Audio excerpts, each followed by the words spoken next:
Can you give us an update doon nga po sa request po ng Senate Blue Ribbon Committee and ni Secretary Vince Dizon sa ILBO po doon sa mga involved sa flood control projects? Nag-issue tayo kahapon ng ILBO. Ano to? Sa Marcoleta. On the request of Senator Marcoleta, Chairman of the Blue Ribbon Committee, we issued ILBO's lookout bulletins on several personalities. Employees and contractors, with relation to contractors. So it's a precautionary measure that we are doing so that they will be discouraged from traveling out of the country. Sir, ano po ba, para lang po alam po ng public, kapag nagre-request po ba, ganun po talaga, o kailangan po ba may complaint? Paano po ba yung proseso ng pagbigay po ng under investigation kasi yung tao, with a possibility of absconding, syempre we try to hold them in the country. Ito yung limit na binigay sa amin ng batas at ng jurisprudence, kaya ito ang aming ginagawa ngayon. That's what we're doing. Opo. Sir, nandito pa po ba sila lahat sa bansa? Meron mga taong sabi nila ay wala rito. Pero karamihan nandito pa. Sir, kung for example now gumulong na po yung pagpa-file ng reklamo, paano po yung magiging process dito sa Department of Ano pa rin yan eh. To be able to file a complaint, you need an investigation. You need a fact-finding, you need evidence. Yung pa rin yung case build-up pa rin ang kinakailangan dyan. We cannot just file a case without preparation. We have to prepare for the cases that we will prosecute. And once we file the cases, we should be ready to prosecute. Ganun talaga yun. Pero sir, meron ba tayong bubuin na task force or at least We're doing something now for the fact-finding. We're drafting something which I hope to share with the President very soon. Of course, Malacanang Legal is doing something already. Pero kami lang, based on our experience, something that might help in the discharge of the duties of any commission tasked to find out the truth behind this controversy. Sir, yung request po ni Secretary Dizon na ILBO, yung second po. Today, I'll be signing the next part of the ILBO. Sign na. I actually signed it today. And it will be for release within the day. Pero ano yan, we will bring it out to the immigration counters first before we announce it. It's better that way. Sir, yung pasensya na po, yung request po kahapon at yung today, separate different names po ba sila? O Well, may mga similar names yan, cross-match yung iba. Pero we're trying to pick out those that have gotten the issued orders. So we will just notify Secretary Dizon that some of them have been issued ILBOs already. Sir, ano po yung gusto nyong sabihin dito sa mga nasa listahan po, yung mga nasa ILBO, regarding ito pong sitwasyon nila na sila po ay nasa listahan? Well, the truth will always set them free, so to speak. Mauna silang magsabi, may pag-asa silang makalibre. I mean, with restitution, of course. Kung may damage sa gobyerno at meron silang kinita, solid nila yung pera, pero they will have to testify. Some people will have to testify. Yung mauna mag-testify, hindi hahabulin na batas.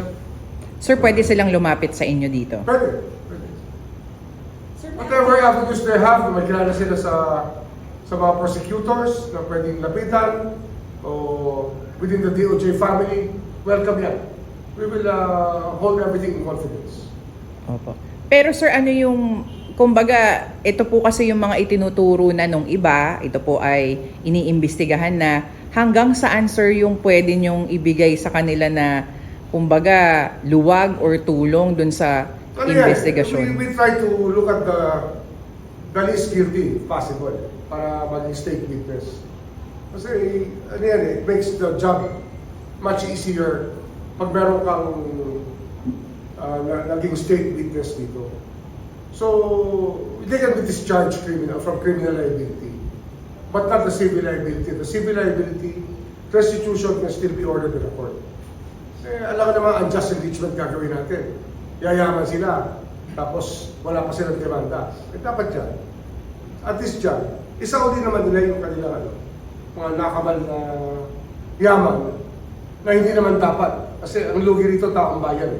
Ang lugi rito masang Pilipino sa mga pangyayari dito.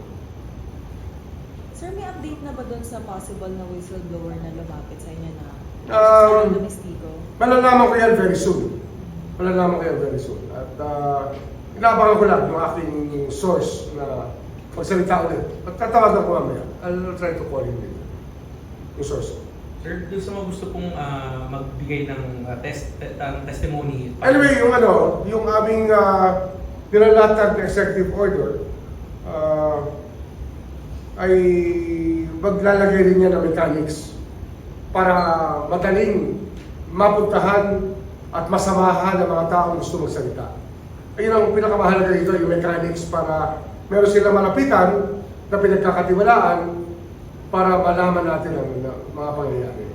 So, yun lang, binubuo namin ngayon yung order yun. Posible sila, sir, sa witness protection program? Posible, ba't hindi, di ba? Sabi ko nga, huwag naman kayo mag-expect na yayaman pa rin kayo sa ginawa nyo yan. Dapat i-solve nyo naman. That's just justice naman. May hustisya naman dapat sa lahat. May hustisya naman dapat sa lahat.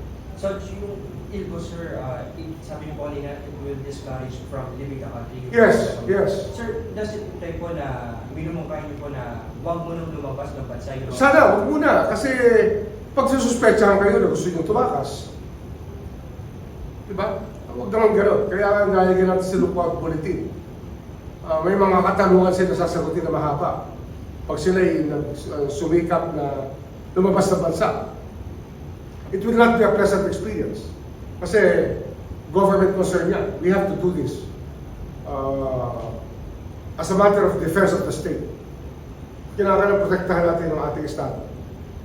Secretary, yung ILGO is different from whole departure order. Yes. A whole departure order is issued by the court. The ILBO, the precautionary order of ILBO is issued by the DOJ. Paano po kung gusto lang mag-travel, babalik din? Well, yun nga, may inconvenience na kasama. Hindi sila matutuwa dyan. Pagka sinubukan nila umalis, marami sila sasagutin ng tanong. Sir, gusto ko lang po makuha yung take ninyo kasi sa press conference po ng Diskaya kahapon, ang sabi po nila, ang lahat ng kanilang mga na-acquire na property, mga luxury vehicles, iyon ay dokumentado at binili nila sa... Well, it's a matter of defense. It's a matter of defense. Bayaan mo na sila. Let them be. Okay. Sir, ano po magiging role ng NBI na pag-iipon po ng grupo? Yes, we're activating a portion of the NBI for this investigation.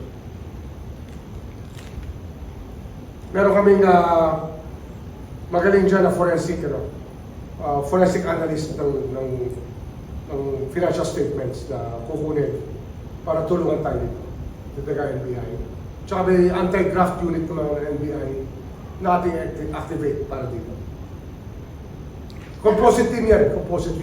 Bubuoy natin. Secretary, nakasentro po. Tsaka kasama ang civil society. We will ask the sub-civil society participants to come in for the purpose of transparency. I think that's the best way to carry out a mission of this nature para kahit kapitbahay ng mga to, pwede magsumbong, pwede magbigay ng information sa atin. Sir, netizens, pwede? Pwede. Pero binubuo nga namin yung binubuo pa namin yung framework. Pero malapit na yan. We'll come up first. Sir, another thing niyo po, yung pong headquarter po ng Diskaya sa Pasig City o Central, may mga tao po sumugod doon, pinagbabato po yung kanilang bahay. Any comment, opinion on? Well, that's very unfortunate, and we're not encouraging people to do that. Law enforcement has to maintain the law and order in our country. Hindi pwedeng pamarisan yung kanyang gawain kasi ano yan, it can trigger a kind of hysteria that we don't need in this country. Kailangan natin stable tayo. Secretary, nakasentro po ang investigasyon sa mga kontraktor what about those mga sinasabing government official, mga elected official? Kaya lahat yan kasama yan. Ano ba yan? Holistic yan eh. Opo. Siyempre, ano ba ang elements ng crime? Saan ba nanggaling yan? Ano ba money trail yan?